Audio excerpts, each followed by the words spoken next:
Now to a story that affects nearly 100,000 people in Mobile County and is sure to get the attention of just about everybody else. The Alabama Public Service Commission approved a crude oil pipeline to go through Mobile County, with the pipeline running through the watershed and right next to Mobile's main water supply.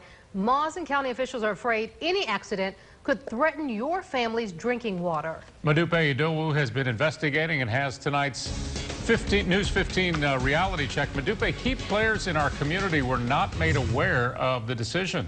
Yeah, that's what they tell me, Greg. As you said before, nearly 100,000 people depend on Moss for their water. Yet neither Moss nor county commissioners were aware of decisions about the approved pipeline, which goes right through the drinking watershed. So I went to Montgomery to speak to state leaders who approved the pipeline.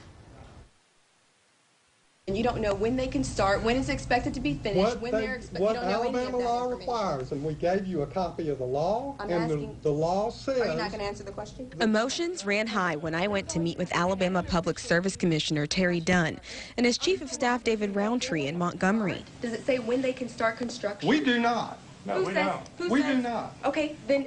Who knows? You go find out. That's not our job. I went there to discuss the approval of a crude oil pipeline in Mobile County. The Alabama Public Service Commissioners gave the Texas-based company, Plain South Cap, the go-ahead to work on the project in January of 2012. The proposed pipeline is set to run from 10 Mile Terminal in Mobile County all the way to a Chevron refinery in Pascagoula. But it crosses Hamilton Creek. And this creek, Hamilton Creek, actually drains into Mobile's main water supply, Big Creek Lake. The pipeline will run through the watershed and move about 150,000 barrels of crude oil a day, posing a threat to Mobile's main water supply, according to the Mobile Area Water and Sewage System, something Moss says it knew nothing about until August of 2012, well after it was approved. No one contacted us about this pipeline. Well, we received a letter from Plains in the summer of last year asking for an easement on the property that we own in the watershed. At that time, we wrote back and said, this is not a good idea. Please reroute this line outside of the watershed. That never happened. County officials tell me they also had no clue. It was never disclosed to the County Commission that this would impact the watershed for our drinking water supply. But Public Service Commissioner Dunn knew. Yeah, I mean, it was in the documents. We read it, yes. But it was recommended by the staff it would be safe, and that's why we approved. Yet transcripts of the public hearing, attended only by Plain South Cap and the Alabama Public Service Commissioners, show safety was never brought up. They don't ask any question about the environmental impacts if something goes wrong, and this is a threat to Mobile's fresh, clean water supply. Environmentalists like David Underhill say pipeline ruptures have devastated communities in Mayflower, Arkansas, and Kalamazoo, Michigan. Just months ago, a spill happened in Mayflower, and 3 years ago in Kalamazoo. Cleanup is still in the works.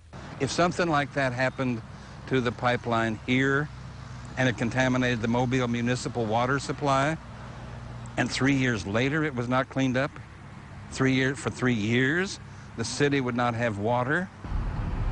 That's not a city anymore. That's a ghost town. In fact, it's those accidents that Moss and county officials want to avoid. But they say they never got a chance to voice their concerns at the public service hearing in November of 2011. They say APSC never informed them. Well, it was ran in the paper four times, and if they had any complaints, they should have made their complaints then.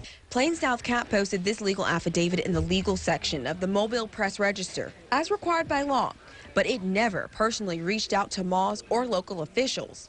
The pipeline company did reach out to the Alabama Public Service Commission in this letter, asking if the newspaper notice meets with your satisfaction. Have you spoken with Commissioner Connie Hudson? Have you spoken with Commissioner Connie Hudson? Have you spoken to Merceria Ludgood? She's not contacted me. Hold on. Have you spoken to Jerry Carl? No. Have you spoken to Barbara Shaw or the head of Moss? No. It would have been nice just to get us a letter to let us know that this was being considered by the Public Service Commission. Commissioner Terry Dunn says there was no need to contact either the county or Moss about what would take place on their right-of-way. Instead, Makes you pick up the phone and made the phone call. It tells me that apparently they dropped the ball. I mean, all they had to do was come to us or read in the paper, and they would have knew what was going on. So, I mean, I would hope elected officials watch what's legal is going on in the paper. I contacted Plains South Cap. It denied my request for an interview, but sent me a fact sheet. It reads, the company has invested $100 million in the Gulf Coast development and created 300 jobs. However, in its application to APSC, Plains South Cap says it will invest $45 million and only create 50 construction jobs. The company claims its pipelines are safe, but in 2010, the Environmental Protection Agency filed a complaint alleging between 2004 and September of 2007, on 10 different occasions, a total of 6,510 barrels of crude oil were discharged from pipelines into navigable waters in Texas, Louisiana, Oklahoma, and Kansas.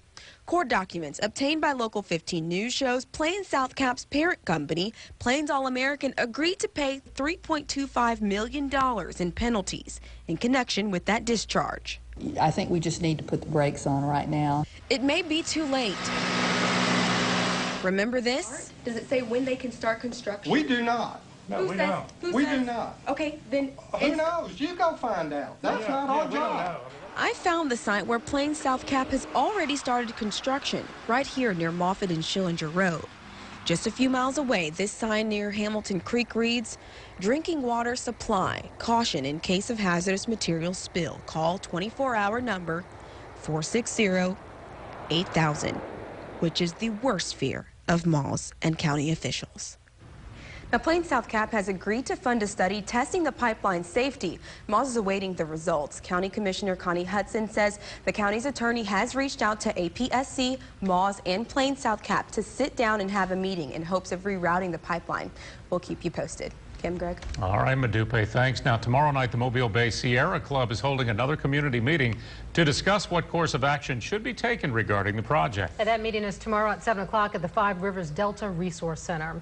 Local 15 News is your advocate to hold our elected officials accountable. Look, we need your help, of course. If you have a story you want us to investigate, call our Reality Check hotline. The number is there on your screen, 877-315-7268.